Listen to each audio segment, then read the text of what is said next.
তাহলে গরু যদি আমাদের মা হয়, সে আমাদের জন্ম দিয়েছে, আমরা তাকে রেখেছি একটা ঘরে, একটা খাটে, একটা বিছানায়। আর গরু যদি আমাদের মা হয়, গরুকে গলায় দড়ি দিয়ে আমরা বেঁধে রেখেছি গোয়াল ঘরে।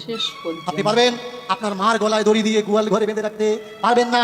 মাকে মা বলছেন, কিন্তু কর্তব্যের সময় গলায় দড়ি বেঁধে তাকে গোয়াল ঘরে রেখে দিচ্ছে। বলুন, গরুকে কারা অপমান করছে? মুসলমানরা নাকি হিন্দুরা? গরু যদি মা হয়, বলুন তো, গরুর ছেলে মানে বাছুরটা কে হবে? ছোট ভাই হবে। মার পেটে যে হয় সে তো ভাই হয়। এবার বলুন, গরুর বাছুর হলে, বাছুরটা যদি আমার ছোট ভাই হলো, 21 দিন পরে গিয়ে প্রথম দোয়াটা কতদিন দেন? কতদিন পরে দেন? 21 দিন না? তাহলে আপনার মা যদি আপনার ছোট ভাইকে জন্ম দিত, 21 দিন পরে আপনার ছোট ভাইয়ের গলায় দড়ি দিয়ে পাশে বেঁধে রেখে আপনার মায়ের জননীর গর্ভধারিণীর দুধ দুয়ে বিক্রি করতে পারতেন?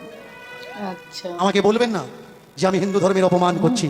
আমি প্রশ্ন করছি, আমি জানি না, আমি অবোধ শিশু, আপনাদের কাছে জানতে চাচ্ছি কোনটা করা উচিত আর কোনটা করা উচিত নয়। বলুন তো, গরু যদি আমাদের মা হবে, অনেকে বলে গরু দুধ দেয়, গরু দুধ দেয়। ভালো করে শুনুন, গরু কখনো দুধ দেয় না।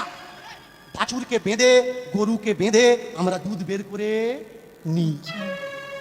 গরু আমাদের দুধ দেয় না, অচেরায় পড়ে দুধ বের করতে বাধ্য করাই। আর যদি দুধ না দেয়, লাথি মারে আমরা কি করি? সামনের পা বাঁধি, পিছনের পা বাঁধি।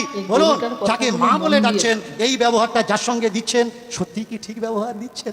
এবার বলুন তো, যাকে মা বললেন। কথায় আছে না, ঘরের শত্রু বিভীষণ হয়। যেখানে মুসলিম ভাইদের বোনেদের এতটা সমস্যা হচ্ছে না, সেখানে আমাদের হিন্দু ভাইদের বোনেদের কত সমস্যা হচ্ছে দেখতে পাচ্ছ। কিছু বলার নেই, তোমরাই কমেন্টে জানিয়ে যেও সত্যি এগুলো।